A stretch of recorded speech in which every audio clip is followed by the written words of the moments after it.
This is guided practice number 8, and we're working on problem number 3.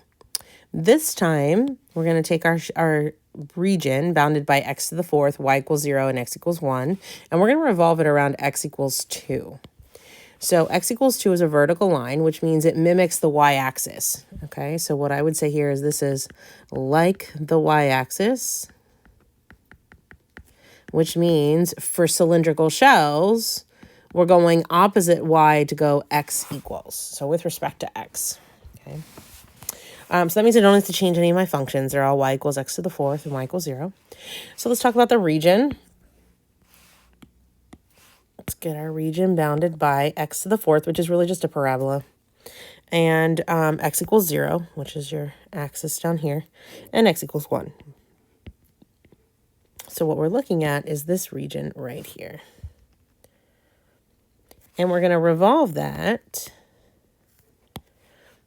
around the line x equals 2. So x equals 2 is a vertical line, and we're revolving it around there.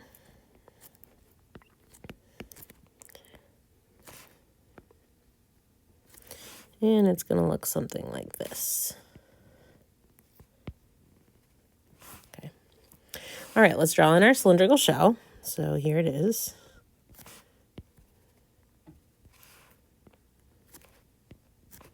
Has a little bit of thickness to it.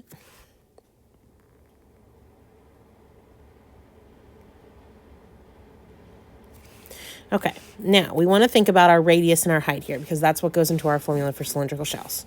So the height, and I want to make sure I do this in the region where it's yellow because that's really what we're integrating over. So the height of my cylindrical shell remains the function. So that's not going to change. So we're going to have the volume equals 2 pi. I'm integrating with respect to x, so I'm going from 0 to 1 is my yellow region. And the function, so what I want here is I want x times f of x. And this comes from x is usually the radius, and f of x is the height. And I want that with respect to x. So the height, we notice, doesn't change here. So the height remains the function, which in our case is x to the 4th. But what's going to change is the radius, okay? Because the radius of my shell goes from here out to this line, okay? Typically, we called this x. And when we think about x, x would take me from here out to here, right? Because normally they were centered at 0. So what we want, if that's x, and this is 2 all the way out to my revolving line, and I want the purple one. So in order to get the purple one, I'm going to take the pink one, the light pink one, minus the green one. Well, the light pink one is 2, and the green one is x, however far out you're going. So what used to be x, when we revolve a line around a line that's not the axis, becomes, in this case, the line minus x. So that means if we clean this up and integrate, we get 2 pi times the integral from 0 to 1 of 2x to the 4th minus x to the 5th dx. From there, we can go ahead and find our antiderivative. So this becomes 2/5 x to the 5th, and I forgot, but let me fix it. My 2 pi out front. Don't want to lose that. Minus 1/6 x to the 6th, and we're integrating from 0 to 1. If I plug in 0, I'm not going to get anything here, but when I plug in 2 pi, I will. So when I plug in 1, I get 2/5 minus 1/6.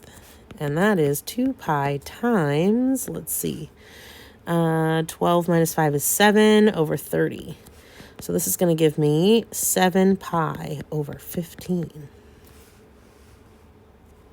Okay, and so the main difference when we revolve around a line that's not the axis is that we're changing that x part. The radius is going to go from being x to being 2 minus x. So if you want to put in your notes, here's a little thing for your notes.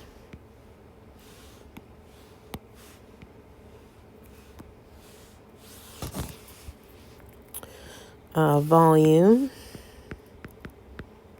by cylindrical shells. Revolving around a line that's not an axis.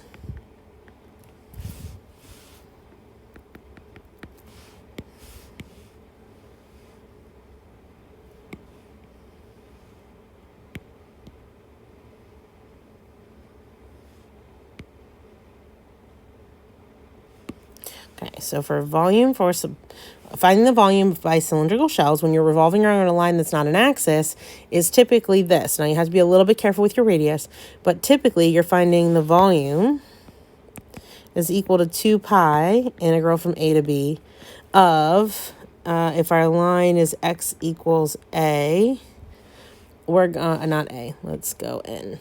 If x equals n, you're doing n minus x times f of x dx. And that will give you your radius typically. But again, it's always better